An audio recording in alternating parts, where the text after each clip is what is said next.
Toi aussi, ça te dirait de vivre une vie qui te ressemble à 100%? Une vie où tu respires la joie de vivre, où tu n'as pas peur de t'affirmer, où tu as pleinement confiance en toi, en la vie, en tes choix, et où ceux-ci te conduisent à la vie dont tu as toujours rêvé? Toi aussi, tu rêves de t'accepter, de t'aimer inconditionnellement, d'arrêter de vivre à travers le regard des autres et prendre ta vie en main? Alors tu es au bon endroit et tu as fait le meilleur des pas, commencer à te transformer pour une vie meilleure. Bienvenue à toi dans mon tout nouveau, tout beau, tout frais, le podcast Tu es assez, qui t'aide chaque semaine à prendre conscience de ton plein potentiel, à gagner confiance en toi, à t'accepter pleinement et à te rapprocher de la vie de tes rêves. Hello ma douce et bienvenue à toi dans ce nouvel épisode, le dernier de ce mois d'octobre. Mais est-ce que quelqu'un, s'il vous plaît, peut me dire où passe le temps? Hier encore, on était tranquillement en train de bronzer à Ibiza et d'un coup, paf, faut ressortir les collants, moi j'ai rien compris. Bon, la bonne nouvelle dans tout ça, c'est qu'on profite de cette période pour ralentir un peu le rythme, se retrouver à la maison, à prendre soin de soi, soin de son corps, de son âme, d'une façon différente qu'en été où on recharge les batteries et en vrai, c'est plutôt cool aussi. Donc c'est parti pour le nouvel épisode du jour, que tu sois au chaud sous ton plaid ou dans le métro, thé à la main et téléphone dans l'autre.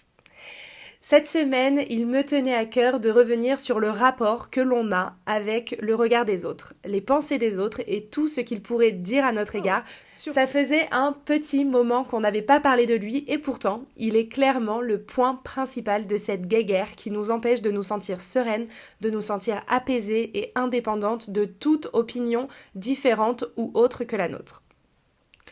Laisser notre ego nous dominer, ça va être par exemple nous empêcher de nous lancer dans quelque chose de nouveau parce qu'on n'est pas une experte en la matière et qu'on ne va pas exceller dès le début. Ça a d'ailleurs été longtemps mon cas. J'ai été clairement dominée par ma peur et mon ego avant de lancer Tu es assez. Parce que partager son expérience, se confier, montrer le chemin mais également montrer sa vulnérabilité n'était absolument pas quelque chose de facile ou de commun pour moi. Cette peur, elle disait... Avant d'aider les gens que tu ne connais pas, tu vas devoir affronter ce que tu connais. Et cette pensée, vraiment, elle me terrorisait.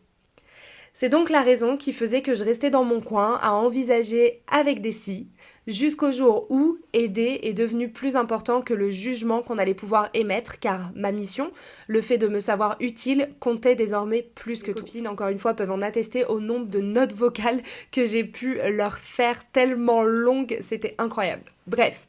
Quelques mois après l'avoir lancé, j'ai dû mettre le podcast en pause, une longue pause. Au début par nécessité d'alléger mes journées, qui sont très vite devenues beaucoup plus remplies que ce que je ne pouvais assumer moi toute seule, et ensuite par peur de reprendre, de revenir, de ne pas être légitime, de ne pas être aussi calée en montage que d'autres podcasteuses, etc. Encore cette histoire de comparaison malsaine, n'est-ce pas? Ou non, ce n'est jamais quelque chose de simple, pour personne. Mais avec le temps, l'expérience et maintenant la pratique sur les réseaux et dans ma vie personnelle et dans ma vie professionnelle et dans ma création de contenu en général, j'ai compris deux choses. C'est qu'il y aura toujours deux catégories de critiques à distinguer.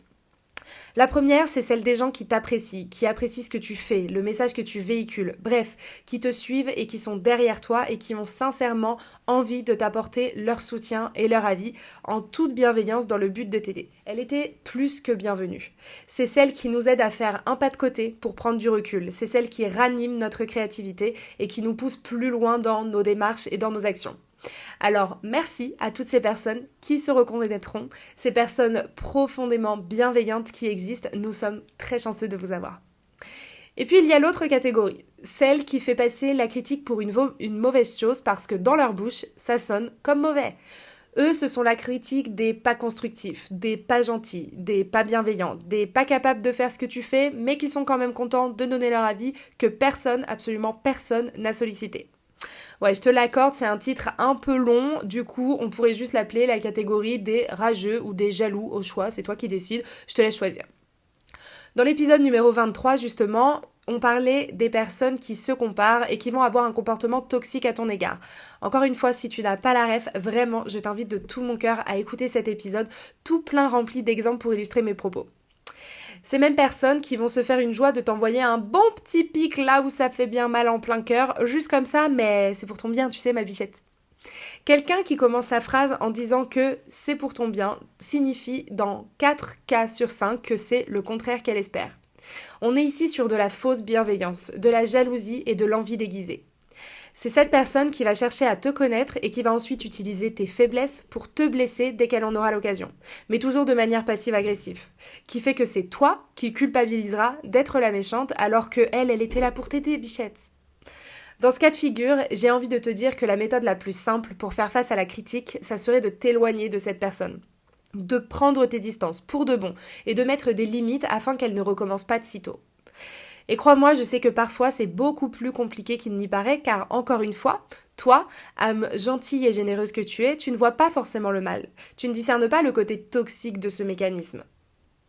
Tu crois aux secondes chances, que tu renouvelles encore et encore et encore et encore. Et surtout, tu ne comprends pas l'intérêt de la méchanceté gratuite. Alors tu te dis que tu as peut-être mal compris, tu trouves des excuses pour la personne et pour la réplique en question, tu te remets toi en question, mais surtout, plus que tout, tu prends à cœur cette critique et l'ancres en toi comme une vérité. C'est comme ça que moi, j'en suis arrivée à croire dur comme fer que mon hypersensibilité était de la faiblesse à base de «tu vas encore pleurer là?» ou encore «va falloir t'endurcir, hein». Et donc c'est justement parce que ce n'est pas si facile qu'il n'y paraît et parce que je veux que tu puisses changer ton regard sur et ta vision sur la critique que j'ai eu envie à travers de cet épisode de te partager des clés pour justement faire face à la critique telle qu'elle soit. J'ai donc 3 clés à te présenter aujourd'hui, dont la première est de toujours partir du principe plus. Pour commencer, toujours partir du principe que la personne en face de toi, elle agit avec amour et bienveillance envers toi. Tu n'es pas dans la tête de toutes les personnes avec qui tu échanges. Et s'il y a bien quelque chose que j'ai retenu de mes diverses expériences professionnelles notamment, mais aussi personnelles, c'est qu'il ne faut rien prendre personnellement, justement. Bien sûr, si quelqu'un se pointe en face de toi et te balance un «t'es moche» en pleine face, t'as le droit de penser que ça n'avait rien de constructif, rien de bienveillant, et dans ce cas, tu es autorisé à te mettre au même niveau de maturité que la personne qui t'a sorti ça en face de toi et de répondre c'est celui qui dit qui y est d'abord, avant de tourner les talons. On est ok là-dessus? Bon. Mais sinon, du coup, dans la vraie vie, comme les vrais gens se comportent et comme normalement ce genre de choses n'arrivera pas, on sera plutôt sur une critique dans la base ou dans une direction constructive. À ce moment-là, pars toujours du principe que cette personne en face de toi, elle agit pour ton mieux, pour te pousser vers le meilleur. En changeant ton interprétation de «Oh, elle me cherche toujours des noix, celle-là», aka la défensive, vers «J'entends, je note et on verra si un jour ça peut me servir», aka vision positive, tu vas vraiment observer un changement dans tes réactions. Et qui sait, peut-être que ces critiques, entre guillemets, elles étaient en fait des conseils, des observations que tu vas désormais percevoir comme telles, et plus tu les appliqueras ou plus tu laisseras couler, moins ça t'atteindra comme quelque chose de piquant, de quoi tu dois te défendre, comme une attaque personnelle à ta personne, ou quelque chose qui réveille ta blessure de « je ne suis pas assez ». Parce que finalement, ton ego, c'est ça qu'il vient faire à chaque critique ou à chaque remarque ou à chaque observation.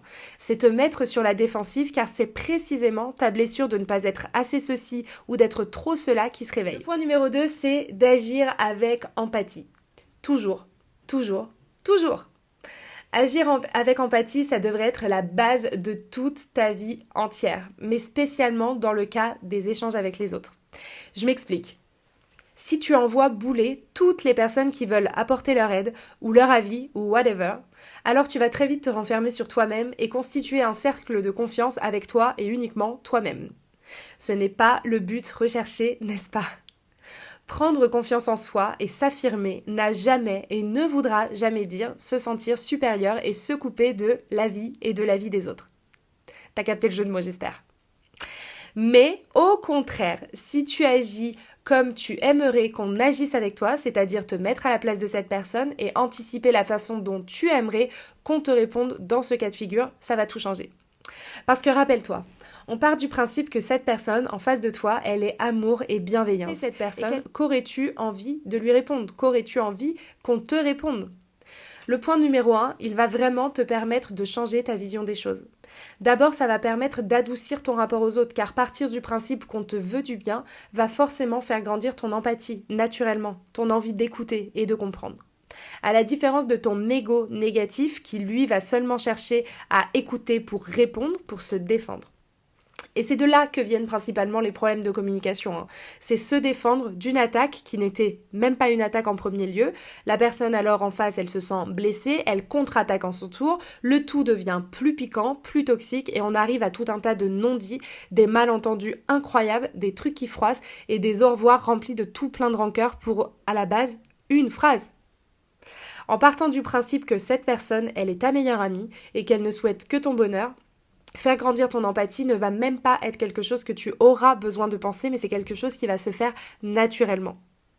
Et là, si tu te dis en pensant à une personne en particulier, non mais elle, vraiment, je vois pas ce qu'il y a de bienveillant dans ses remarques, ou encore, je sais qu'elle a dit ça et spécialement pour me faire mal, alors dans ce cas, tu as deux options qui s'offrent à toi. La première, c'est que tu sais au fond de toi que cette personne, elle n'est pas bénéfique pour toi, voire même elle est toxique. Ce qui ne signifie pas forcément que cette personne, elle est toxique dans la vraie vie, pour tout le monde, avec tout le monde, juste que vous ne vous correspondez pas, ou plus. Et c'est ok, on n'est pas fait pour s'entendre avec tout le monde. Déjà parce qu'on n'aurait pas assez de temps, et même si c'est la famille, et même si on a le même sang, et même si on se connaît depuis 20 ou 30 ans. C'est ok parce qu'on change tous les jours. Et parfois on veut s'accrocher par nostalgie, par habitude, même correspondre désormais davantage. Bref, c'est vraiment un tout autre sujet qui mériterait d'ailleurs un épisode à part entière, donc on y reviendra sans doute un jour. Tu as donc l'option 1 qui est de réaliser que cette personne, elle ne t'apporte pas du positif, mais au contraire, elle te bouffe ton énergie, elle te colle une boule au ventre, elle te met sur la défensive et dans ce cas, ma douce, il est temps de poser tes limites. On me dit d'ailleurs dans l'oreillette que même si j'ai déjà fait beaucoup de contenu à ce sujet et à plusieurs reprises, la parenthèse. Donc mettre des limites et ou prendre tes distances. Je sais que ce n'est pas simple, que ça ne se fera pas du jour au lendemain, mais réfléchis plutôt à ce que tu as à gagner plutôt qu'à perdre en te délestant de ces énergies négatives. La deuxième option qui s'offre à toi, c'est de comprendre, réellement comprendre, que les propos en question, de la part de cette personne en question, ne parlent pas de toi, mais parlent d'elle. Je me répète encore une fois pour que ça rentre bien dans ta jolie petite tête. Au travers de ta situation, ce sont ses propres peurs à elle, ses propres désirs, ses propres envies à cette personne qui parlent, et non tes peurs ou tes envies ou tes besoins à toi. Lorsqu'une personne, par exemple, te fait une remarque sur ton poids, elle ne s'inquiète pas de ta santé réellement, mais ça répond à ses croyances et à son rapport au poids à elle. Idem sur les remarques concernant ton célibat. C'est elle qui a une vision tronquée de ton choix d'être seule pour le moment et qui a probablement des problèmes à régler avec elle-même sur ses croyances et sur son besoin permanent d'être avec quelqu'un. Ça ne parle pas de toi, ça parle d'elle. Et ainsi de suite. Essaye donc de garder en tête, lorsque tu te prends une pique bien salée, assez désagréable, que ça parle de cette personne et pas de toi. Et que toi, tu es plus intelligente, plus ouverte, plus empathique et plus bienveillante que ça. Et que surtout, tu te connais, tu sais qui tu es, tu sais ce que tu veux, ce que tu vaux. Et donc, tu prends cela avec le sourire parce que quelle serait la meilleure réponse que de sourire face à une attaque ? Et puis option numéro 3, je la rajoute juste pour le kiff, je sais que j'avais dit qu'il n'y en avait que 2, mais parfois aussi la réalité. Et face à cette espèce qu'il est urgent de fuir sous menace d'une destruction imminente, eh bien je crois encore que la meilleure réponse, c'est de ne pas en avoir. Tu sais, un jour, sortie de nulle part et devant toute ma famille, je me suis pris à un « Ah bah faudrait encore que tu trouves quelqu'un qui te supporte, hein !» Alors que j'étais en train de parler, de raconter le mariage d'une de mes plus proches amies en disant à quel point c'était beau, c'était magnifique et c'était le rêve de beaucoup de femmes de passer une journée aussi idyllique. C'était gratuit, c'était méchant, c'était infondé, parce qu'en plus à ce moment-là j'étais en couple, mais peu importe, c'est pas le débat, c'était juste. Ça ne parlait pas de moi, ça ne remettait pas ma valeur en cause, ça aurait pu faire écho à ma croyance de ne pas être assez, de ne pas être suffisante pour qu'un homme m'aime et m'offre cet amour pour la vie. Mais j'ai décidé de ne rien en faire, de garder mon énergie pour quelque chose de valable, quelque chose qui allait m'apporter du positif, quelque chose que la vengeance n'est pas. Et c'est marrant parce qu'aujourd'hui je te parle de cette phrase et je suis certaine qu'à l'inverse, la personne qui me l'a balancée en question, elle ne s'en rappelle même pas. Donc c'est ce que je te dis, parfois les gens sont juste cons.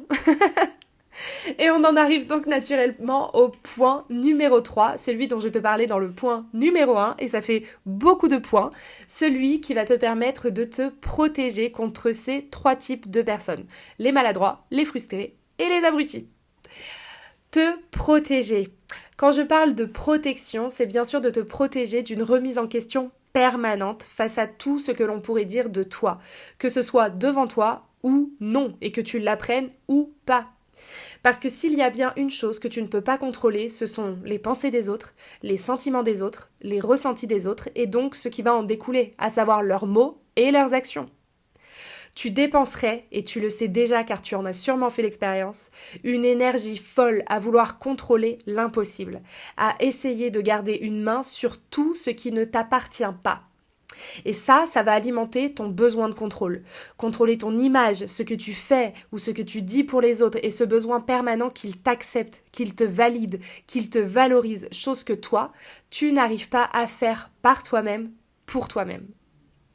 Et donc, si tu ne t'acceptes pas tel que tu es, alors forcément, à la moindre petite remarque de Pierre, Paul ou Jacqueline, tu vas te sentir attaquée, prise dans un tourbillon de remise en question dont les seules personnes capables de t'en sortir seraient les personnes qui t'ont poussé dans ce tourbillon. Parce que quand bien même ta meilleure amie, elle te rassure et elle te réconforte, si ce mec t'a fait une remarque horrible, tu ne vas retenir que ça.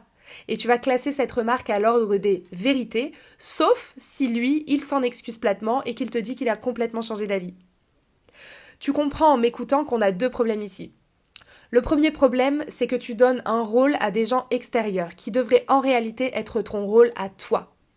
Et deuxièmement, tu demandes à la personne qui frappe d'ensuite te guérir. Le seul et unique moyen de te sortir de ce cercle vicieux qui demande un contrôle permanent de toi, une énergie folle à réfléchir à ce que les autres pourraient penser ou dire de toi ou interpréter ou blablabla, et un besoin de validation et de reconnaissance de l'extérieur, c'est d'apprendre à te connaître et de te construire une confiance en toi en béton. C'est le seul et unique moyen. Parce que ce n'est pas parce que tout le monde t'aimera que tu te sentiras en sécurité. Ce n'est pas parce que tout le monde te validera que tu te sentiras capable. À la semaine prochaine pour débuter ensemble le mois de novembre et le mois de mon birthday. Et je te rappelle que si cet épisode t'a plu, je te laisse lui mettre un joli commentaire ou encore 5 étoiles pour le propulser aussi loin que possible dans le ciel. Je t'embrasse de tout mon cœur et avec tout mon amour, je te dis à mardi prochain. Et voilà, c'est déjà fini pour aujourd'hui, mais on se retrouve mardi prochain pour un tout nouvel épisode. En attendant, ne rate aucun conseil en t'abonnant sur Instagram à tu_et_ac_ et en t'inscrivant à ma newsletter hebdomadaire pour passer à l'action pour de vrai et transformer ta vie. Avec tout mon amour, je t'embrasse mon petit love.